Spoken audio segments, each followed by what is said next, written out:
एक बार एक महान गुरु प्रवचन दे रहे थे। प्रवचन में आसपास के लोग भी शामिल थे। सभी लोग गुरु को सुन रहे थे। कुछ देर में प्रवचन खत्म हो गया। तब लोगों ने गुरुदेव को प्रणाम किया और अपने अपने घर को चल पड़े। पर एक नौजवान लड़का वहीं पर बैठा रह गया। गुरु की नजर उस युवक पर पड़ी तो वह पूछ बैठे, क्या बात है, क्या तुम किसी परेशानी में हो? लड़का गुरु के पास गया और प्रणाम करके बोला, गुरुदेव, मैं बहुत उलझन में हूं। जितना इस बारे में सोचता हूं उतना ही उलझ जाता हूं। गुरु ने पूछा, कैसी उलझन है? युवक हाथ जोड़कर बोला, गुरुदेव, यह संसार कितना विशाल है। संसार में लाखों करोड़ों लोग निवास करते हैं। उनमें भी एक से एक बढ़कर विद्वान कलाकार योद्धा है। ऐसे में उन सब के बीच मेरे जैसे सामान्य प्राणी का क्या मूल्य है? लड़के की बात सुनकर गुरु मुस्कुरा दिए और कहा, तुम्हारे प्रश्न का उत्तर मिल जाएगा, पर इसमें थोड़ा सा समय लगेगा। क्या तुम तब तक मेरा छोटा सा काम कर सकते हो? लड़के ने कहा, गुरुदेव, यह तो मेरे लिए गर्व की बात है कि मैं आपके काम आ सकूं। लड़के ने अपने हाथ जोड़कर कहा, गुरुदेव, आप आदेश करें। गुरु ने लड़के को एक चमकीला पत्थर देते हुए कहा, तुम्हें बाजार में जाना है और इस पत्थर का मूल्य पता करना है। और ध्यान रहे, इसे बेचना नहीं है, सिर्फ इसका मूल्य पता करके आना है। लड़के ने कहा, जैसी आज्ञा गुरुदेव। ऐसा कहते हुए उसने गुरु से पत्थर ले लिया और एक बार फिर से प्रणाम किया। बाजार की ओर चल पड़ा। बाजार वहां से ज्यादा दूर नहीं था। लड़का थोड़ी देर में ही वहां पर पहुंच गया। सुबह सुबह का समय था, इसलिए बाजार अभी ठीक से लगा नहीं था। वहां पर कुछ दुकानदार ही थे और कुछ दुकानें बंद पड़ी थीं। लड़के ने अपने आसपास देखा तो उसे एक पेड़ के नीचे एक दुकानदार नजर आया। वह आम बेच रहा था। युवक उस दुकानदार के पास पहुंचा और उसे पत्थर दिखाते हुए बोला, क्या आप इस पत्थर की कीमत बता सकते हो? दुकानदार चालाक व्यक्ति था। पत्थर की चमक को देखकर वह समझ चुका था कि यह कोई कीमती पत्थर है। वह बनावटी आवाज में बोला, देखने में तो कोई कीमती पत्थर नहीं लग रहा, पर मैं तुम्हें इसके बदले 10 आम दे सकता हूं। दुकानदार की बात सुनकर लड़के को हल्का सा क्रोध आ गया। वह मन ही मन कहने लगा कि मुझे यह पागल समझ रहा है। इतना सुंदर पत्थर है और यह इसकी कीमत 10 आम लगा रहा है। लड़का कुछ देर तक चुपचाप ही खड़ा रहा।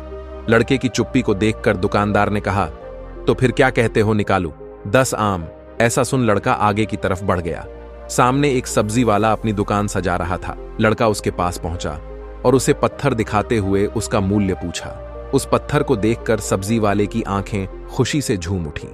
वह मन ही मन सोचने लगा कि यह पत्थर तो बहुत ही कीमती नजर आ रहा है। अगर यह पत्थर मुझे मिल जाए तो मजा ही आ जाए।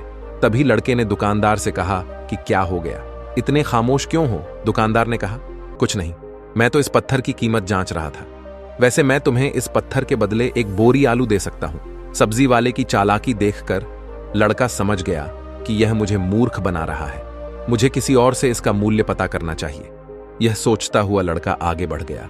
सब्जी वाले दुकानदार ने लड़के को पीछे से आवाज लगाई, क्या हुआ भाई? अगर आपको यह मूल्य कम लग रहा है तो बताइए, तो सही में इसे बढ़ा दूंगा। पर युवक ने उसकी बात पर ध्यान नहीं दिया। वह अब इधर उधर उस इंसान को खोजने लगा जिसे इस पत्थर की कीमत पता हो, क्योंकि लड़के को लग रहा था कि यह अवश्य ही कोई कीमती पत्थर है। शायद कोई जौहरी इसका सही मूल्य बता सके। यह सोचता हुआ लड़का एक जौहरी की दुकान पर पहुंचा। जौहरी अपनी दुकान को अभी खोल ही रहा था। उसने लड़के को अपनी दुकान की तरफ आते हुए दूर से देख लिया था। साथ ही उसने लड़के का चेहरा देखकर यह भी जांच लिया था कि यह कोई गरीब व्यक्ति है। यह जरूर कोई गहना बेचने आया होगा। जौहरी ने हाथ जोड़कर लड़के को नमस्कार किया और मुस्कुराकर पूछा, बताइए, मैं आपकी क्या सेवा कर सकता हूं? लड़के ने गुरुदेव का दिया हुआ पत्थर अपनी हथेली पर रख दिया और कहा, इसका मूल्य क्या होगा? पत्थर को देखते ही जौहरी उसे पहचान गया कि यह बड़ा कीमती पत्थर है जो किस्मत वाले को मिलता है। वह बोला, पत्थर मुझे दे दो और मुझसे 1 लाख रुपए ले लो। ये कहते हुए जौहरी ने अपना दाहिना हाथ आगे बढ़ाया, पर तब तक लड़के ने पत्थर को अपनी मुट्ठी में बंद कर लिया। उसे पत्थर के मूल्य का अंदाजा हो चुका था, इसलिए वह गुरुदेव के पास जाने के लिए मुड़ गया। जौहरी ने उसे पीछे से आवाज लगाई, अरे रुको तो भाई, मैं तुम्हें इसके 50 लाख रुपए दे सकता हूं। लेकिन लड़के को वह पत्थर बेचना तो था नहीं, इसीलिए वह रुका नहीं और दुकान से बाहर चला गया। पर जौहरी भी कम चालक नहीं था। वह किसी भी कीमत पर उस पत्थर को अपने हाथ से जाने नहीं देना चाहता था।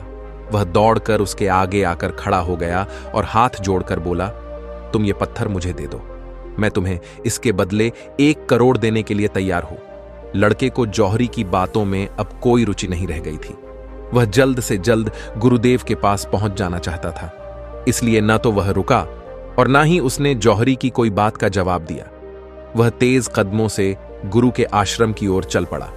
जौहरी ने पीछे से आवाज लगाई, "ये कोई मामूली पत्थर नहीं है, ये अनमोल है। पूरी दुनिया को बेचकर भी इसकी कीमत नहीं लगाई जा सकती। तुम जितने पैसे कहोगे मैं देने के लिए तैयार हूं, लेकिन यह पत्थर तुम मुझे दे दो।" यह सुनकर लड़का परेशान हो गया। कहीं पत्थर के लालच में जौहरी उसे पढ़कर जबरदस्ती न करने लगे, इसलिए वह तेजी से आश्रम की तरफ दौड़ा। लड़का जब गुरु के पास पहुंचा तो वह बुरी तरह से थक चुका था। उसे देखकर गुरु मुस्कुराए और बोले, "क्या बात है बेटा, तुम कुछ डरे हुए से लग रहे हो?" लड़के ने गुरु को प्रणाम किया और सारी बात बताई। साथ ही वह पत्थर भी उन्हें वापस कर दिया। गुरु बोले, "आम वाले ने इसका मूल्य 10 आम बताया, आलू वाले ने 1 बोरी आलू बताया और जौहरी ने बताया कि यह अनमोल है। इस पत्थर के गुण जिसने जितने समझे उसने उतना ही मूल्य लगाया। ऐसे ही हमारा जीवन है। प्रत्येक व्यक्ति खान से निकले हुए एक हीरे के समान है जिसे अभी तराशा नहीं गया। जैसे जैसे समय की धार व्यक्ति को तराशती जाती है, व्यक्ति की कीमत बढ़ती जाती है। यह दुनिया व्यक्ति को जितना समझती है उतना ही उसका मूल्य लगाती है।